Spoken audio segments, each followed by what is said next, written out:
السلام عليكم ورحمة الله وبركاته. داودياشana qiimaha iyo qaayaha naga mid meel walba joogtaan waxaad ku soo dhawaataan muuqaal cusub. Muuqaalkan insha Allah waxaan idinku soo gudbin doonaa silsilada xujooyin oo la hordhigay Imaam Shaafici iyo habkii xigmada badneed uu kaga jawaabay kuna soo dhawaada qaybtii koowaad. balse marka hore daawada haddii ay tahay markii ugu horeyso asxaabta channelkeena xigmadiyahan waxaan ka codsanaynaa inaad subscribe inoo saarto sidoo kalena aad furto gambalaalka si aad u noqoto qofka ugu horeeya mar waliba hela muuqaaladeena cusub.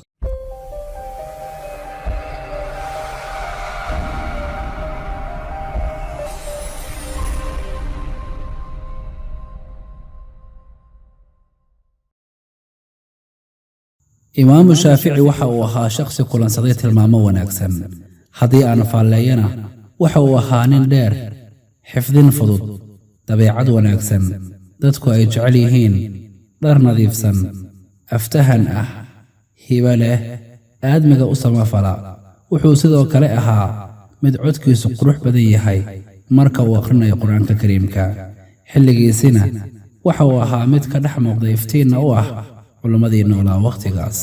maalin maalmaha ka mid ah ayaa isaga oo la jooga madaxweynihii dowladdii Cabbaasiyiinta ee Haaruun al-Rashiid waxaa u soo galay rag rabay inay ku hor ceebeeyaan madaxweynaha hortiisa waxa ayna weydiiyeen su'aalo aad u adag waxayna ku yiraahdeen ka waran nin gurigiisa ku qashay ri kadibna dan uu lahaa bannaanka u aaday marka uu soo laabtayna ku yiri reerkiisii rida adinka cuna maxaa yeelay xaaraan bay iga tahay aniga reerkiina waxay ku dhaheen annagana sidoo kale xaaraan bay naga tahay.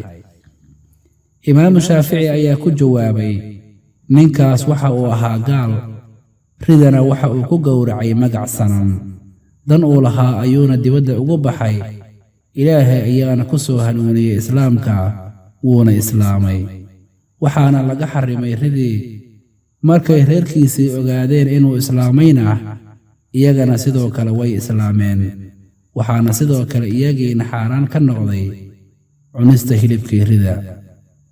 qoomkii ayaa la yaabay fariidnimada iyo jawaab celinta degdega ah ee Imaam Shaafici waxayna mar labaad weydiiyeen. nin ayaa waxaa ka cararay wiil uu dhalay markaas ayuu yidhi waa xur ilaa aan ka helayo haddii aan cunto cuno isagoon canugiisii helin ayuuna cunto cunay marka siduu kaga baxsanayaa xujadaas. Imaam Shaafici ayaa ku jawaabay canuga waxa uu u hibaynayaa qaar ka mid ah carruurtiisa cunto ayuuna cunayaa kadibna waxa uu soo ceshanayaa waxa uu hibeeyey. qoomkii ayaa mar kale ku qancay jawaabta imaamka waxa ayna weydiiyeen su'aal saddexaad. ka waran laba qof oo muslimiin ah caaqiliin ah sidoo kalena xor ah oo khamri wada cabay mid ka mid ah labadooda ayaa xadka lagu fuliyey kan kalena laguma fulin. imaamkii ayaa ku jawaabay kan xadka lagu fuliyey waxa uu ahaa qaangaar kan la cafiyana waxa uu ahaa carruur. mar kale ayay u celiyeen su'aal afraad oo ahayd naag ayaa la kulantay laba nin markaas bay ku tiri soo dhawaada labadeenna carruur labadeenna nin iyo labada carruur ee naagihiinna siday ku dhacday arrintaas.